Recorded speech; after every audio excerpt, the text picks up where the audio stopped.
موضوع شناخت سنت و بدعت است.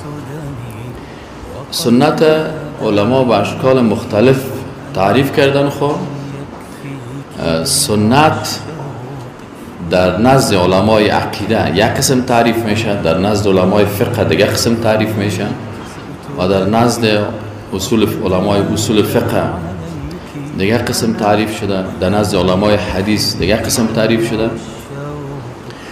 لکن مهم که است امی تعریف سنت که سنت در مقابلش بدعت استعمال میشه.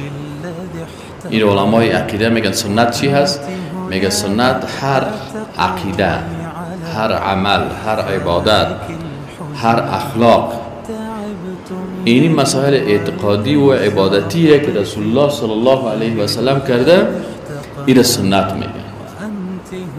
و به ضد سنت چی هست؟ بدعت است. اینال هر چیزی که رسول الله صلی الله علیه و سلم کرده، خواه در عقیده هست، خواه در عبادت، این سنت گفته میشه. و آن چیزی که مردم باز به دین نسبت میتن، میگی از دین است، در دین است، ثواب داره، خوب است، و او را رسول اکرم صلی الله علیه و سلم نکرده، این را بدعت میگن. بدعت چی را میگن؟ بدعت نوآوری را میگن. مثلا یک کسی یک چیز را نو ایجاد میکنه، او را بدعت میگن. در زبان عربی او را بدعت میگن. لکن بدعت که است، نوآوری دو قسم است. بسیاری وقتا شما اگر کتیگان تا بحث میکنید، خصوصا مردمایی که مسلکی نیستن در عقیده، یا مشکلشان چی است که یا وقتی که تانجا رو بحث میکنن میگه خیلی شما بدعت میگین، خیلی کامپیوتر استفاده میکنی، کامپیوتر بدعت نیست، لاسپیکر بدعت نیست، میز بدعت نیست، چوکی بدعت نیست. اینجا گپ سر از این است که بدعت یکی در لغت است و یکی در اصطلاح. در اصطلاح هر چیزی را که شما نو ایجاد میکنید او را بدعت میگن در لغت. کامپیوتر هم در بدعت لغوی داخل میشه، یعنی نوآوری است. کسی یک کامپیوتر ساخته، کسی موبایل ساخته. لکن بدعت اصطلاحی که در شریعت استعمال میشه و او دلالت است و گمراهی هست، او چی هست؟ او نوآوری در دین است، نوآوری در عقیده هست. یک نفر یک عقیده نو میاره. مثلا در اسلام رسول الله صلی الله علیه و سلم رهبانیت نکرده، گوشه‌نشینی و ترک دنیا نکرده. اینال اگر کسی گوشه‌نشینی میکنه و ترک دنیا میکنه، میگه من ازدواج نمیکنم، من تا آخر عمر چی میباشم؟ مجرد میباشم.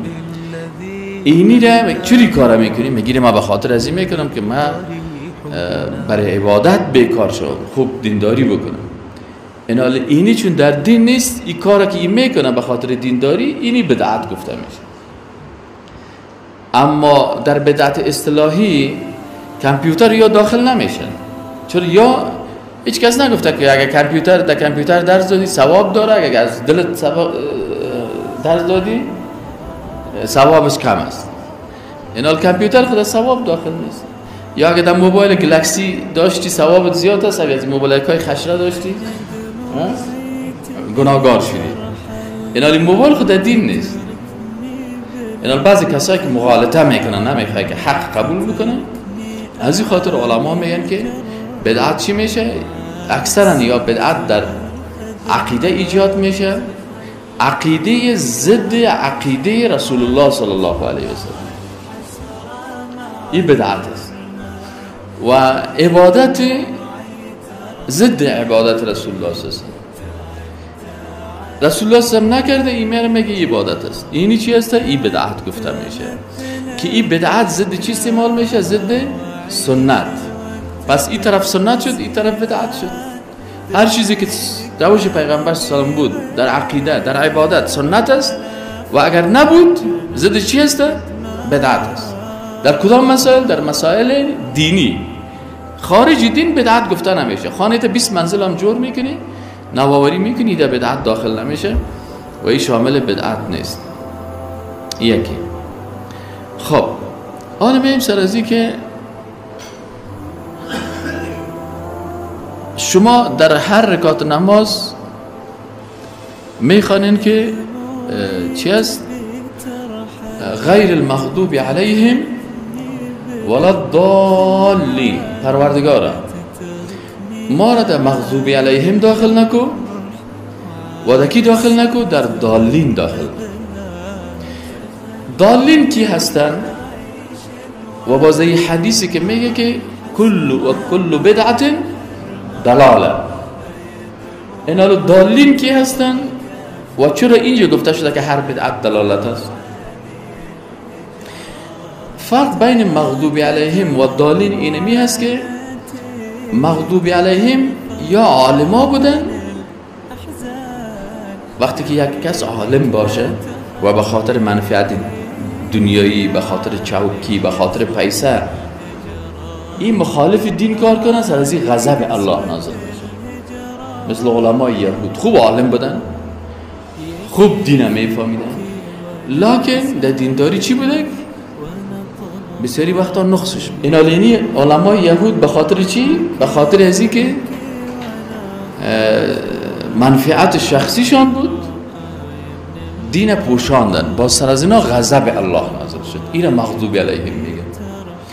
ضالین خیلی را میگن اینا نصرانی ها بودن. این نصرانی ها چی مشکل داشتن؟ که یا دین نمیفهمیدن، اخلاص داشتن دین نمیفهمیدن، از این خاطر به اخلاص در دین چیزای چتل داخل میکن. بدعتکارم که هست اینمی عیبش.